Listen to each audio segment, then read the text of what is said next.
There is no evidence against me. Is this the end of your career, Andrew?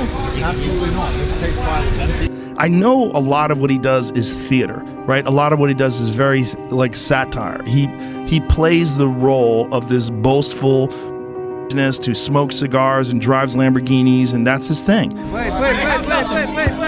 Ask the police what evidence they have against me. It's nothing. They're holding me because of media pressure. You are okay? They're persecuting me because I'm rich and successful. I'm the Tate brothers, and it's easy to have an opinion on what they're going through because of some of the statements they've made that people do not like. But put this in the context of if this was your son or your brother who was jailed, your focus would not be on, you know, all of the things they may have said during their lifetime. You would be concerned with, does the prosecution have evidence of a crime? And if not, you would want your brother or your son to be home.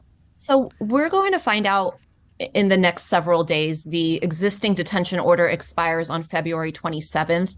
And if the prosecution intends to extend that for another 30-day period, they'll have to make that request soon, and then we'll have a hearing on it. Obviously, our hope is that at this point they are released and that it's not extended. But am I optimistic about that? No. And I think an additional factor that weighs in is the tremendous amount of assets that have been seized. So almost $4 million worth of assets were seized from their residence. And unfortunately, that gives the authorities incentive to search and find evidence of some wrongdoing to be able to forfeit and keep assets of that nature. I think the seizure, let's keep in mind, when the police raided their properties and searched them and seized all these items, they didn't find evidence of crime. You know, they've taken these items in the event that they are able to later on show that they're... Well, they say they're ongoing. They say the investigation is ongoing, and the assets, some of the assets they've taken are part of that investigation. Of course, but this isn't a situation where police seized things that are illegal on their face. They didn't, seize contraband, drugs. A lot of times when there are these raids, things are taken which are evidence of crime. In this case, there was no evidence of crime that was seized. These are assets that they're holding on to in the event that they can later prove that these are proceeds of ill-gotten gains. And again, at this point, there are not charges filed against them. And the fact that they have $4 million in assets, it gives them further incentive to detain them and continue to search for some crime so that they could try to forfeit, those sizable. Difficult because I'm not supposed to comment directly on anything that's happening in the proceedings. As of now, they're closed proceedings. But without detail, you're satisfied you have enough evidence to counter that? I do. I don't think there's been any evidence that they're a danger to the community in terms of committing crimes. Again, I think at this point, they haven't been charged with crimes.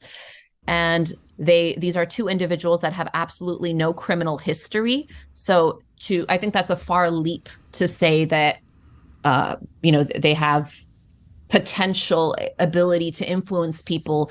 Again, we're trying to punish them for their ideas and for their thoughts and their freedom of expression, which is what we're not supposed to criminalize. And I think it's a very dangerous place to be headed. We've been hearing today from fathers in particular, for some reason today, that their young sons are interested and he is appealing to them for one reason or another. When he isn't talking about women, he often alludes to soy boys, meaning weak boys, and talks about depression not being a real thing, and has alluded to the fact that if he ended up in jail, he'd be depressed because of his circumstances. Is he depressed in jail? How is he coping in jail? I wouldn't say he's depressed. I think it's very challenging. Obviously, the circumstances, we're approaching 60 days of them unexpectedly being put in custody, and in a case where the evidence is not strong enough that they haven't even been charged as of now. So it's a very challenging situation that they're in, but they're mentally and physically strong, and they are staying motivated. They have a strong faith, and so they're getting through it the best they can. And he has converted, or perhaps both of them converted to Islam, have they? That's my understanding, yes.